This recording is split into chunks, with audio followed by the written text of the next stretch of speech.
तर हाय मित्रांनो, मी सचिन निमसे तुमचं स्वागत करतो आपल्या यूट्यूब चॅनलवर. आणि आज आहे 6 तारीख. पण हा ब्लॉग आपण थोडा उशिराने टाकतो आहे, कारण गणपती असल्या कारणास्तव थोडा उशीर झाला. आणि आता तुम्ही बघू शकता आपण टिटवावरनं निघालेलो आहे गावाकडे गणपतीसाठी. आणि आजच गणपतीचं स्थापना या ठिकाणी होणार आहे गावाकडे निघतानाचा आपण हा ब्लॉग बनवतो आहे. तर तुम्ही पाहत राहा आपला ब्लॉग पूर्ण. आणि आपण जाणार आहोत समृद्धी महामार्गाने. तर आता आपण पोचलेलो आहे टिटवा मंदिर या ठिकाणी. तर पाहत राहा. आणि आपण आपल्या चॅनलवर नवीन असाल तर चॅनलला सबस्क्राईब करा, लाईक करा. आणि आपण टिटवा मंदिर या ठिकाणी दर्शन घेऊन पुढे आपण निघणार आहोत गावाकडे. तर आतमध्ये आलेलो आहे.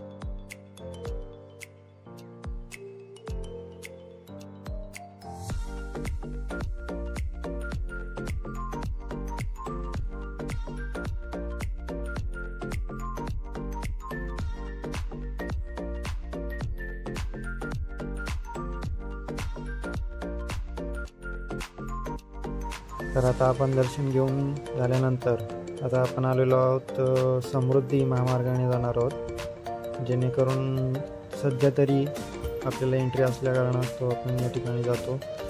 आणि समृद्धी महामार्गाचं बरंचसं काम या ठिकाणी झालेलं आहे. त्यामुळे आता जाण्या येण्यासाठी खूप सोयीस्कर हा मार्ग होणार आहे. तरी सध्या तरी अजून पूर्णपणे काम झालेलं नाही आहे. तुम्ही बघू शकता की या ठिकाणी आपल्याला आता एक टनल म्हणजे बोगदा लागणार आहे, जो अंबारजा बोगदा म्हणून ओळखला जातो. त्यानुसार आपण पुढे जाणार आहोत. आणि गावाकडे जाण्यासाठी हा उत्तम मार्ग असल्याने आम्ही ह्या रेग्युलर या ठिकाणी जातो याच मार्गाने. सध्या तरी रिक्षाला अजून वगैरे म्हणजे पूर्णपणे काम चालू न झाल्या कारणास्तव आम्हाला एंट्री आहे. बघा धबधबा.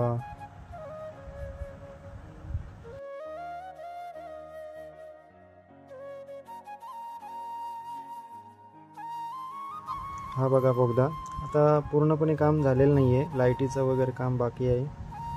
पण असं आतमध्ये आल्यानंतर असं एकदम कर्जत खोपोलीकडचा बोगदा आहे तो तसंच वाटतो आपल्याला. पण खूप सुंदर असं या ठिकाणी दृश्य आहे. मी दाखवण्याचा प्रयत्न करतोय. पाहत राहा. आपल्या या चॅनलला सबस्क्राईब करा, लाईक करा आणि कमेंट नक्कीच करा.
आता समृद्धी महामार्ग आपण सोडलेला आहे, त्या ठिकाणी एक्झिट होतं.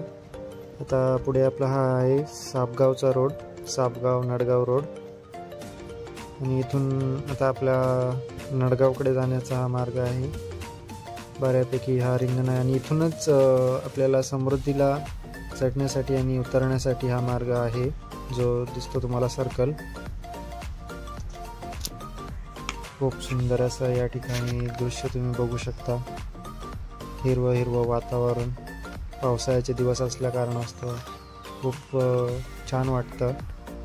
आणि गावाकडे एक वेगळीच मजा असते गणपतींना. मला तर कोकणाकडे पण माहिती आहे, कोकणात खूप गणपतीचं या ठिकाणी उत्सव हा सोहळा साजरा केला जातो. ही आमची दिदी.